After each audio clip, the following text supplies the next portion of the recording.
Hi everyone, Vegas from Critic here, Jeffrey K. Howard, here to review the comedy Rough Night, starring Scarlett Johansson, Jillian Bell, Kate McKinnon, Zoe Kravitz, and who's the last? I knew I'd forget the last one, Ilana Glazer. Directed by, let's get her name out there, Lucia Aniello, who's, I have a bone to pick with her. So here, setting up the plot, we have a bachelorette party going on. They go down to Miami and they rent this really nice house. And of course, they hire a male stripper, and the stripper gets killed by accident. When Jillian Bell jumps on top of his lap, the chair falls from underneath him and falls over, and he hits his head on the corner of the fireplace and the stone, and it kills him. Nothing I'm not giving away in the trailer.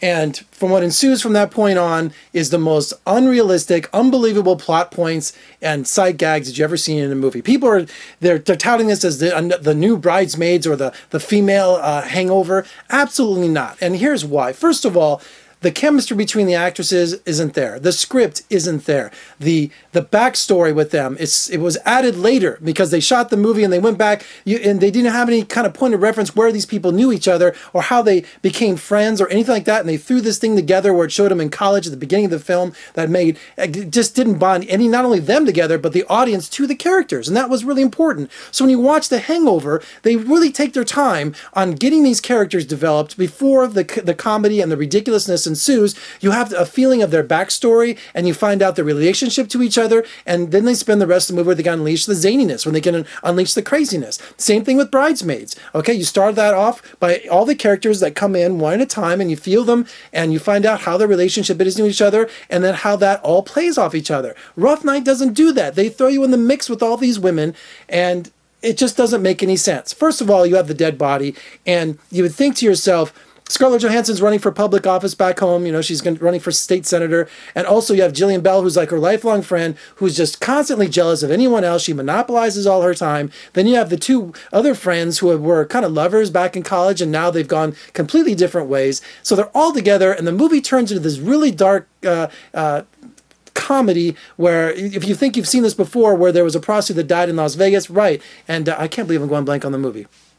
It was directed by Peter Berg. Daniel Sturman is in it, and Christian Slater. I can't believe I'm going blank on the name. I'll put it down here. I knew I should have wrote it down. Anyway, it was the same setup as that movie too.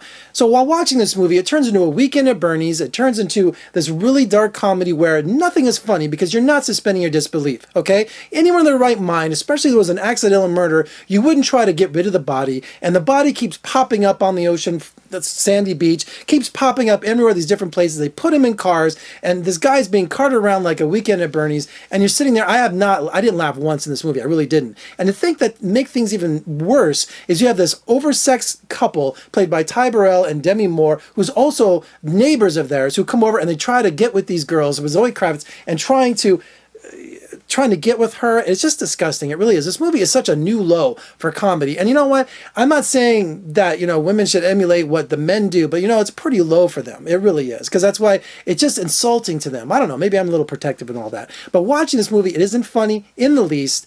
And I just could not believe every side gag was either, you know, a sexist joke or was, you know, trying to hide a dead body, which nothing made sense. Even the audience was sitting there going, let's just call the police and get this over with and just tell them it was an accident. Then you bring in all kinds of jewel thieves. You bring in so many different ridiculous plot points that make no sense. It's like screenwriting 101. I don't even know how this movie got made. I really don't. And Scarlett Johansson's chemistry with everybody else, I don't know, maybe she's just a bigger star trying to get laughs. She's a straight person in this, but nothing worked with these women. Nothing worked with these actresses. And I don't blame them. I blame the script, okay? Because their chemistry didn't work, because we didn't care about the characters, we didn't know anything about the characters, and we sure as hell didn't care what happened after they killed the stripper. I just wanted to walk away from this movie. It's one of the worst films I've seen in a long time. I'm being mean on it because I just felt like I wasted my time with this movie. Rough Night is an appropriate name for that, because you will have one of the roughest nights going to the movies, because this movie was absolutely non-working.